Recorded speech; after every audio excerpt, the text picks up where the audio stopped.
Orang langsung berpikir kita semua dapat vaksin gratis dan bisa kemanapun, bukan ke puskesmas, pemikirannya adalah ke semua rumah sakit swasta yang mahal-mahal itu kita divaksin dan bisa gratis. Apa yang harus Ya, dikoreksi dari pemahaman ini? ya. Saya kira nanti akan diatur oleh teman-teman dari Kementerian Kesehatan secara teknis. Tetapi kita mengambil analogi dari imunisasi pada anak, jelas bahwa vaksin yang disediakan oleh pemerintah itu selama ini gratis. Disediakan mulai dari puskesmas, posyandu, rumah sakit swasta, dan rumah sakit pemerintah. Termasuk rumah sakit swasta yang menggunakan vaksin pemerintah pun ada. Dan itu Hmm. digratiskan. Jadi tinggal hanya pengaturan oleh Kementerian Kesehatan.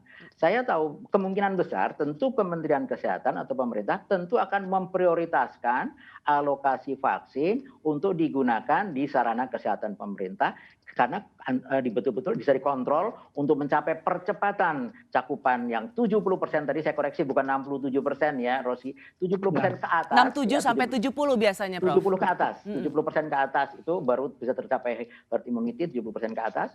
Itu tentu Kementerian Kesehatan punya peran terbesar sehingga tentu akan lebih mudah kalau Kementerian Kesehatan menggunakan sarana-sarana yang selama ini sudah dipakai.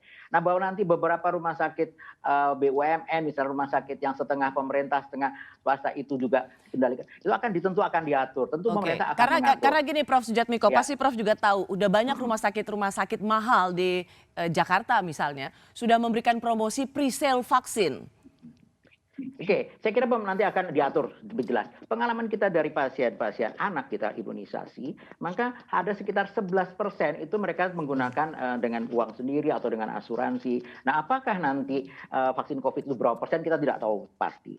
Dari survei yang dilakukan oleh Kompas, survei yang dilakukan oleh ITAGI Kementerian Kesehatan WHO, ada sekitar kalau menurut Kompas sekitar 20% yang mau membayar sendiri. Apakah betul? Itu ada range harganya. Kalau disubsidi oleh pemerintah mereka mau bayar sendiri. Survei oleh Ya ITAGI kayak juga Bung Poltak, sekitar dia 20%. kalau Ya. Bung Jadi, Poltak itu nggak mau ya. gratis, dia maunya bayar dia, karena mau langsung dapat antrian Ya, pertama dan karena mau begini, rumah sakit mahal.